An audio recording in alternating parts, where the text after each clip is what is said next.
I have with me again Laird Veach, our athletic director, who was on not that long ago, but since that time, some things have happened which have changing the complexion of our sports facilities, right? We are now the proud owners of a good used stadium, right? Absolutely.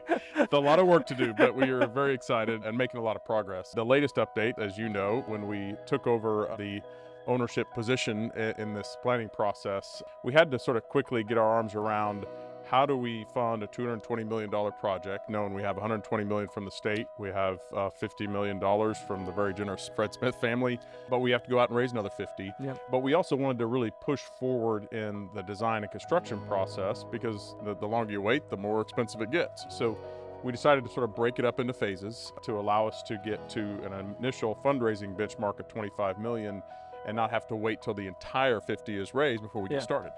So the way we're going to approach this is this summer we will start with what we're calling phase one, which is essentially our enabling work. So it's moving all of the game day components from the west side to Okay. the Yep. second level of suites on the east side. So that's where the TV cameras will go, but also our coaches, media, all those folks.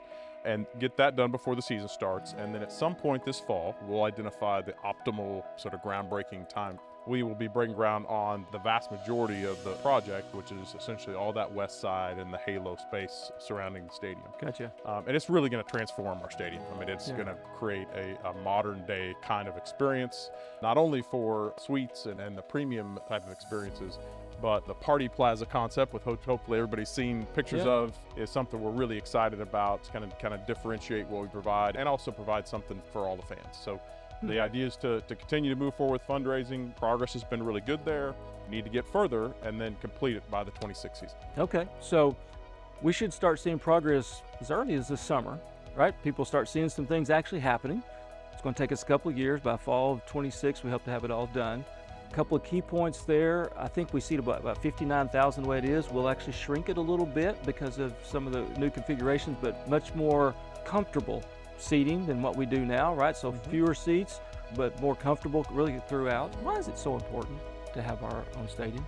For a few reasons. It really puts you in a position to sort of control your own destiny. You know, for us in college athletics, football is extremely important. That's been well documented. Yep. It is in many ways one of the primary kind of viewing points for our institution and for our city, Right. for the country. So we display ourselves in a really, big professional way, but also it helps us to generate more revenue long term. You know, the football stadiums in themselves are one of the few facilities that really can generate more revenue than they take. Yeah. In its current form, it doesn't do that, as you know, Right. but we're going to work through these next couple 3 years. As I tell our folks, we're going to have some challenging couple 3 years and put in that infrastructure, but then on the backside, it's a real opportunity to provide a better fan experience, to generate more revenue, and really to kind of present ourselves as the front porch of our university and city to the country. Perfect. Where can people find out more information about the progress on the stadium? Please just go to our website. That's the easiest way, or they can call up the ticket office, our Memphis Athletic Fund office. Obviously, any of us will be happy to share more info at any point. Thanks for being here, Laird. Really looking forward to seeing the progress on the stadium. It's going to be very exciting to watch it over the next couple seasons.